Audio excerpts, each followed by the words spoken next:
마가복음 11장 15절에서 19절입니다. 오늘 본문은 예수님이 예루살렘 성전에 들어가셔서 성전을 뒤엎으시는 이야기입니다. 15절에 그들이 예루살렘에 들어가니라. 예수님과 제자들이 성전에 들어가신 거예요. 성전에 들어가신 예수님 의외의 행동을 하십니다.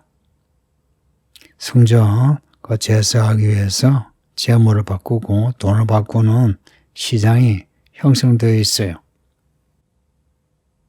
예수님이 그 성전 시장에 매매하는 사람들을 꾸짖으시고 내쫓으시는 거예요.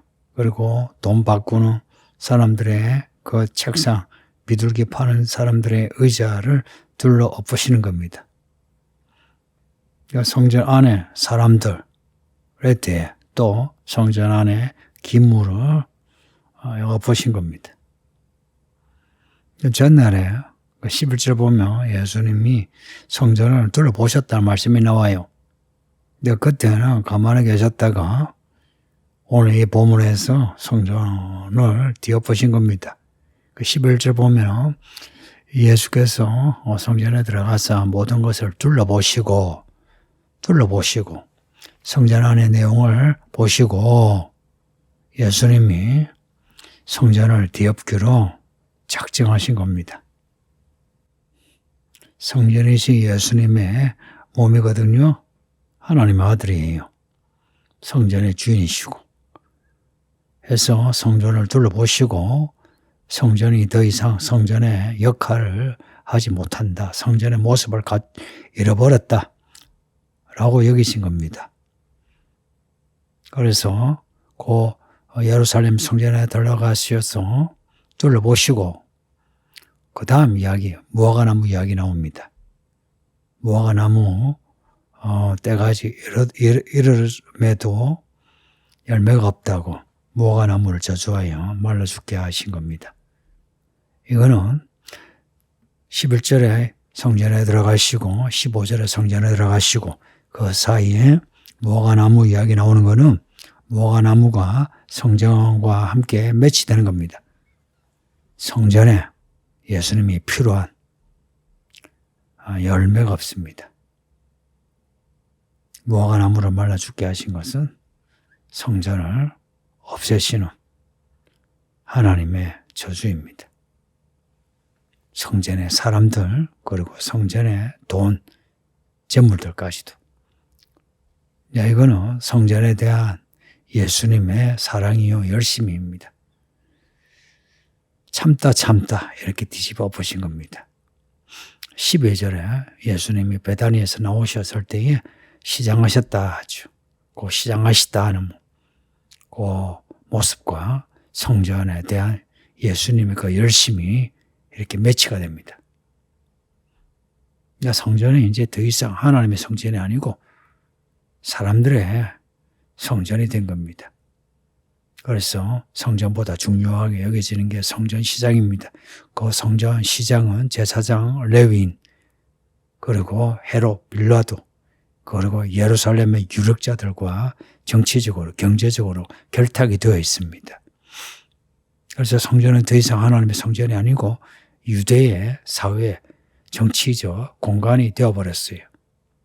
성전에 제물을 바치는 사람들조차 이런 하나님의 성전의 모습을 더 이상 기대하지 않고 그냥 제물을 바치는 겁니다.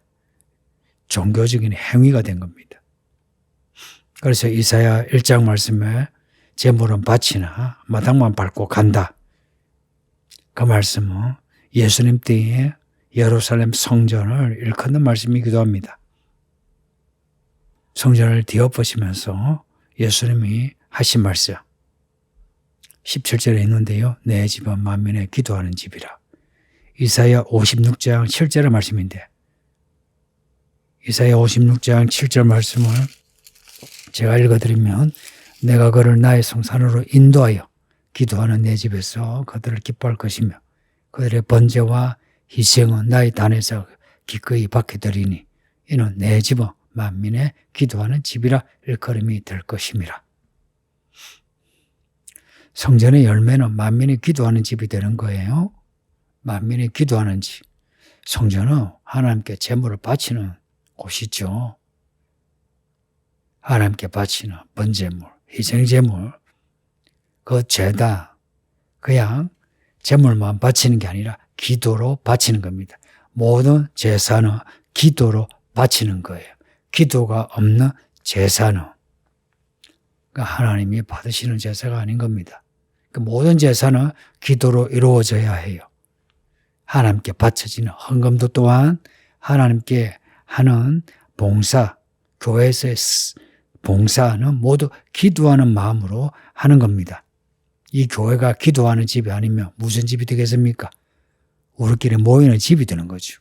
우리끼리 계산하고 그래서 결정을 하고 이게 예루살렘 성전의 모습입니다.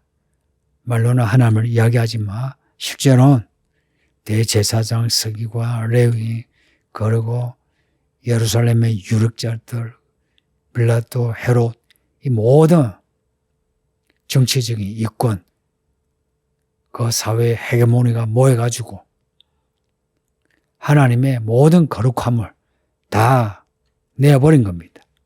그래서 도적이 된 거예요. 강도가 되어서 이 성전은 더 이상 거룩한 장소가 아니고 강도의 소굴, 도둑의 소굴이 된 겁니다. 그래서 성전은 파괴되어야 합니다. 이에 대한 대제사장과 서기관들의 반응이 18절에 있습니다. 예수를 어떻게 죽일까 하고 작전을 짭니다. 이들의 이 마음이 참 악하죠. 예수를 어떻게 죽일까? 말하자면 죽이기로 작정한 사람들입니다.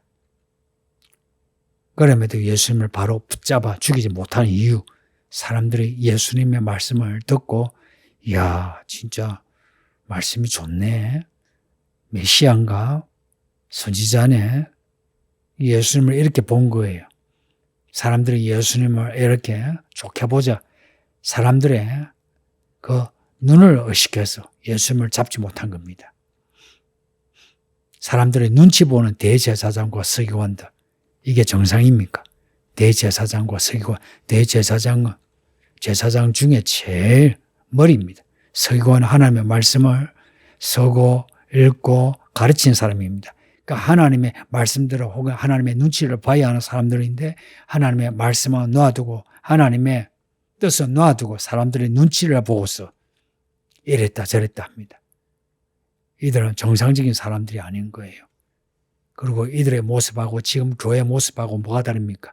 이 말씀을 듣는 여러분하고 교회들의 목사들하고 본문에 나오는 대제사장과 서기관들하고 뭐가 다릅니까? 사람 눈치 보고 그리고 돈 계산하고 그리고 우리끼리 결정을 해놓고는 하나님이 하셨다 하고 하나님의 이름을 함부로 이야기하고 뭐가 다릅니까?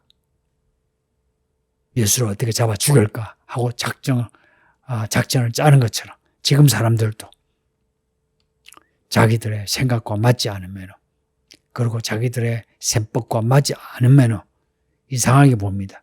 뭐 지만 하나님을 믿나 그런 식으로 조롱하고 그러면서 다투기를 해서 하나님의 뜻이라 하고서 하나님의 뜻대로 행하는 사람을 골통으로 봅니다. 여러분은 하나님의 눈치를 보면서 하나님의 뜻에 모든 것을 걸고 살아가는 성도를 본 적 있습니까? 그런 목사를 본 적 있습니까? 여러분이 그런 사람이 아니면 그런 사람을 본 적이 없을 거예요. 저도 그런 사람을 거의 본 적이 없어요. 그래서 저는 그런 사람이 되려고 합니다. 아직 부족하지만 되려고 합니다. 되려고 한다는 이야기예요. 여러분도 그런 믿음을 가지세요. 이런저런 변명을 하면서 자기 셈법으로 계산해놓고는 하나님의 뜻이다 하고서 성경을 여기저기 가져와가지고 코에 금을 코걸이, 귀에 금을 귀걸이식으로 성경으로 변명하지 말고 정말 하나님의 뜻인가? 에베소서 1장 우리가 읽은 말씀처럼 나를 향한 하나님의 부르심의 소망이 맞나? 하는 것입니다. 맞다면 죽기를 각오하고 가는 겁니다. 19절에 날이 저물며 상 밖으로 나가십니다. 왜 예수님은 예루살렘 안에 머물지 않으셨을까? 태어나신 것도 예루살렘 밖에 베들레헴 구유에 태어나셨어요. 예루살렘에 살지 않으셨어요. 나사렛에서 사셨어요. 하나님은 이미 예루살렘을 성전을 떠나신 겁니다. 벳박에, 베다니, 벳박에 무화과 나무의 마을입니다. 베다니, 가난한 자, 핍박받는 자의 마을이라 하지만 그 발음을 워드플레이 하면 무화과 나무의 마을입니다. 이 또한 베다니 할 때 테니아 혹은 텐 이게 잘 익은 무화과를 말하고 벳박에 파게는 설 익은 무화과를 말합니다. 말하자면 예수님이 무화과 나무에서 머무시다가 무화과 나무의 마을에서 머무시다가 예루살렘에 들어가시어 무화과 나무가 열매 맺지 못하는 거 보시고 저주하시어 말라 죽게 하셨는데 예루살렘 성전을 향하신 겁니다. 이 무화과는 성경에서 좀 특별합니다. 창세기 3장에서 아담이 죄를 짓고 난 뒤에 그 몸을 가린 나뭇잎이 무화과 나뭇잎입니다.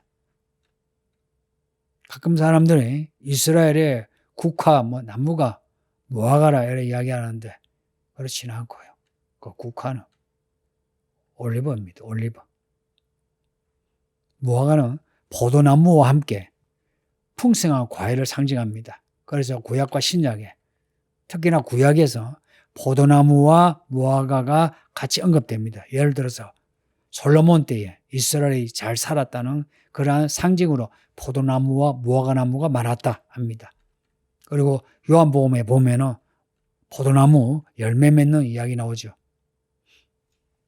이 과실수의 대표로 무화과나무가 나오는 겁니다. 고로 무화과나무를 무슨 이스라엘만 이렇게 상징하는 그런 것으로 생각하지 않으셔도 된다는 거예요. 이스라엘만이 아니라 교회만 아니라 우리들에 대해서 열매를 원하실 때 열매 맺지 못하는 포도나무, 열매 맺지 못하는 무화과나무 뿌리로부터 말라 죽이신다는 겁니다. 교회에 열매가 있느냐 없느냐. 요한계시록 그 7개 이야기는 교회를 뒤집어 엎으시는 말씀입니다.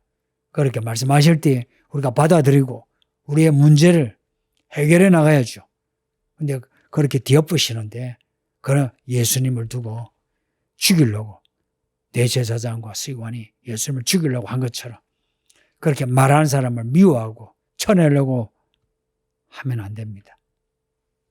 우리에게 말씀하시는 뒤집어 엎으시든 아니면 가르치시든 뒤집어 엎으시면 뒤집어 엎으시는 대로 우리는 뒤집어 엎혀져야 하고 그래서 우리는 바로 써야 합니다.